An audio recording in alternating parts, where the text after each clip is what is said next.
ओम गणेशाय नमः। ओम नमः शिवाय। मैं निखिल ज्योतिषाचार्य आप सभी का मेरे चैनल पर पुनः स्वागत करता हूं।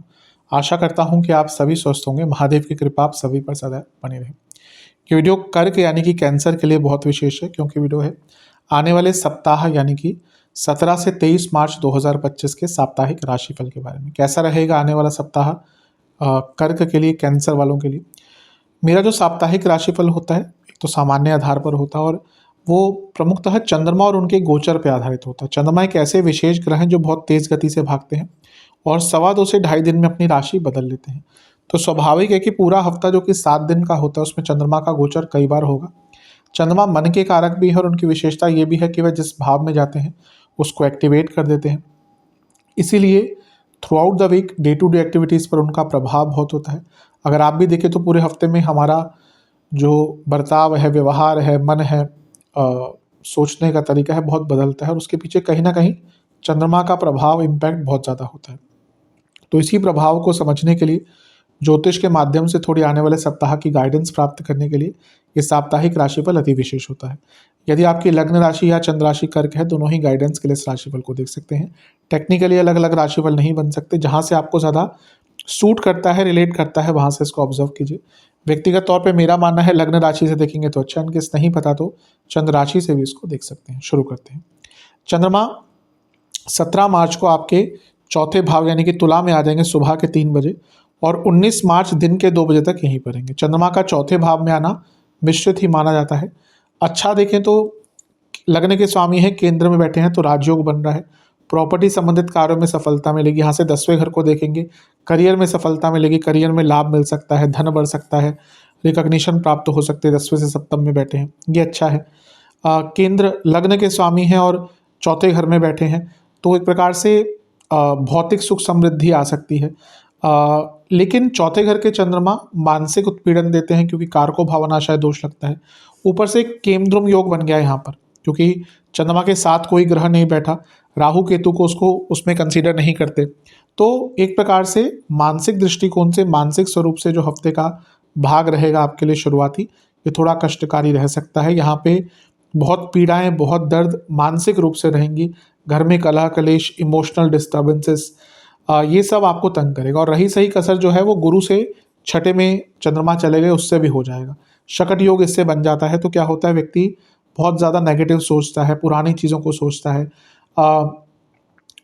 इमोशनली उसको डिस्टर्ब करना बहुत ईजी रहता है। कोई छोटा सा भी कोई मजाक भी उसके साथ कर दे इस टाइम पे तो उसको बुरा लग जाता है। तो ये समय काफ़ी सेंसिटिव है, काफ़ी इमोशनल है। अपनी इमोशनल लाइफ पर बहुत ध्यान दीजिएगा। इसका ध्यान आपको बहुत ज़्यादा रखना पड़ेगा। नवांश कुंडली बता रही है कि शांत रहेगा, स्टेबल रहेगा। दशांश कुंडली कार्य क्षेत्र में अपने काम से काम रखना है, किसी के काम में हेल्प नहीं करनी, अपने काम में किसी की हेल्प नहीं लेनी। बिजनेस की जहाँ तक बात है, अच्छा है, बिजनेस में उतना कोई बुरा नहीं रखा। यात्रा के एक योग बन रहा है आपका बिजनेस में। लव लाइफ की जहाँ तक बात है, आपके मन में बहुत चीज़ें हैं जो आप व्यक्त नहीं करते और गलत टाइम पे करते हैं, फिर उसका दिक्कत बढ़ जाती है। जो मन में आ रहा है उसको व्यक्त कीजिए। वैवाहिक जीवन थोड़े झगड़े हो सकते हैं।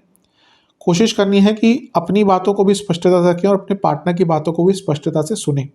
स्टूडेंट्स की जहाँ तक बात है, आपके भी यात्रा के योग बन रहे हैं, तो अपने शेड्यूल को प्लान आउट करके चलेगा। सेहत की जहाँ तक बात है, कफ रोग, हृदय संबंधित रोग, जोड़ों का दर्द और सांस से संबंधित प्रॉब्लम तंग करेगी। सर्वाष्टक में आपका छठा घर बली है, थोड़ी सी मानसिक पीड़ाएं अवश्य यहाँ पर दिख रही हैं, चिंताएं भी दिख रही हैं। चंद्रमा पंचम भाव में आ जाएंगे यानी कि वृश्चिक में। ये होगा 19 मार्च दिन के करीबन 2 बजे के आसपास, और 22 मार्च सुबह के 2 तक चंद्रमा यहीं पर रहेंगे। चंद्रमा का पंचम में आना वैसे अच्छा ही होता है। हफ्ते के शुरुआती भाग के कंपैरिजन में तो अच्छा ही दिख रहा है। नीच के हो गए हैं। मैं हमेशा कहता हूँ कि नीच का ग्रह कोई बुरा ग्रह नहीं होता, पर उनके ग्रहों के जो नेचुरल कारकत्व होते हैं ना, वो प्रभावित होते हैं उच्च और नीच में। जैसे बृहस्पति अगर उच्च का हो गया, इसका मतलब ये नहीं कि व्यक्ति बहुत धनी ही हो जाएगा, पर उच्च का बृहस्पति अगर अनएफ्लिक्टेड है तो यानी कि उस व्यक्ति की मॉरल वैल्यू, उसका ज्ञान, उसका गुरुत्व बहुत बड़ा है। और वैसे ही अगर कोई जैसे बृहस्पति नीच का हो गया, इसका मतलब ये नहीं कि वो बहुत गरीब ही होगा। नीच के बृहस्पति वालों को तो दुनिया भर का पैसा होता है। या अगर बृहस्पति किसी के प्रभावित है, नेगेटिव है, वो क्योंकि फिर अपने छोटे से ज्ञान का, अल्प ज्ञान का भी उपयोग कर बहुत आगे बढ़ जाते हैं। इसी प्रकार से चंद्रमा नीच के हो रहे हैं तो मानसिक रूप से, मन के रूप में, इमोशंस के रूप में व्यक्ति को पीड़ा होती है। कभी भी नहीं कहना चाहिए कि नेगेटिव ही होता है, हाँ, लेकिन मानसिक दृष्टिकोण से होता है, क्योंकि जिसके चंद्रमा नीच के होते हैं, क्योंकि चंद्रमा देखिए बहुत गोचर तेज करते हैं, जो जिसके चंद्रमा प्रभावित होते हैं ना, कुंडली में नीच के हो गए, उनको मूड स्विंग्स की बहुत प्रॉब्लम होती है, और यहाँ पे मूड स्विंग्स की दिक्कत ही आपको सबसे ज़्यादा तंग करने वाली है। गुरु से सप्तम में है तो गजकेसरी योग भी बन गया, गुरु का प्रभाव भी है, ये अच्छा है, पर कितना ही बचा पाएंगे गुरु, क्योंकि केमद्रुम योग भी है, और रही सही कसर शनिदेव ने भी पूरी कर दी, उनकी भी दृष्टि है। तो negative thoughts, negative feelings, negative चीज़ें यहाँ पर काफ़ी तंग करेंगे। इतने सारे ग्रहों से त्रिकोण में भी है, ओवर थिंकिंग तो दुनिया भर की रहेगी। तो पेशेंस और स्टेबिलिटी पर काम कीजिएगा। नवांश कुंडली बता रही है कि आपको अपने ऊपर ट्रस्ट दिखाना पड़ेगा। दशांश कुंडली कार्य क्षेत्र में अगर जॉब चेंज करने का विचार करें, टाइम बहुत अच्छा है। बिजनेस की जहाँ तक बात है, एक ही दिक्कत दिख रही है कि आप कुछ बदलाव नहीं करना चाह रहे, और ये आपको पीछे लेके जा रहा है। लव लाइफ ठीक है, सब कुछ ठीक है, ऐसी कोई दिक्कत नहीं दिख रही, बस थोड़ा सा एक कनेक्शन बनाने की कोशिश कीजिए। वैवाहिक जीवन, आप प्रेजेंट में ही इतने घुसे हुए ना, तो फ्यूचर के बारे में डिसाइड ही नहीं कर पा रहे, कुछ ना प्लानिंग कर पा रहे। फ्यूचर के बारे में प्लानिंग कीजिए। स्टूडेंट्स की जहाँ तक बात है, अच्छा है टाइम, भाग्य का साथ मिलेगा। सेहत, गले के रोग, कफ रोग, पेट के रोग। सर्वाष्टक में आपका छठा बलि है, भाव बलि है, कुछ अटके हुए कार्य यहाँ पर पूर्ण हो सकते हैं। 22 मार्च सुबह के करीबन 2 बजे के आसपास चंद्रमा राशि बदलेंगे और आपके छठे भाव यानी कि धनु में प्रवेश कर जाएंगे, और सप्ताह के अंत तक यहीं पर रहेंगे। चंद्रमा का छठे भाव में जाना मिश्रित ही प्रभाव देता है। यहाँ पर कुछ रुके हुए कार्य पूर्ण करने में मदद होती है, क्योंकि उपचय भाव है, लेकिन फिर से पूरे हफ्ते केमद्रुम योग रहेगा, और अंत में तो चंद्रमा छठे भाव में चले गए, एंग्जाइटी बहुत रहेगी। अब जैसे मैंने कहा, कुछ रुके हुए कार्य भी पूर्ण हो सकते हैं आपके। चंद्रमंगल योग भी है, ये भी अच्छा। मंगल आपके योग कारक ग्रह हैं, चंद्रमा लग्नेश है, दोनों का समसप्तक होना, मंगल का कर्मेश होना, पंचमेश होना, ये बता रहा है कि आइडियाज़ भी आएंगे कार्य पूर्ण करने के लिए, आगे बढ़ने का मौका भी मिलेगा, लीगल कार्य पूर्ण हो सकते हैं। लेकिन मानसिक पीड़ा तो इस पूरे हफ्ते ही ज़्यादा दिख रही है कर्क वालों के लिए। काफ़ी चिंताएं रहेंगी। जिनकी कुंडली में चंद्रमा काफ़ी पीड़ित है, क्योंकि लग्नेश भी हैं, उनके लिए तो काफ़ी मानसिक पीड़ा वाला ये हफ्ता दिख रहा है। अब रही सही कसर, गुरु ने भी पूरी कर दी, क्योंकि उनसे अष्टम में चले गए तो शकट योग फिर से बन गया।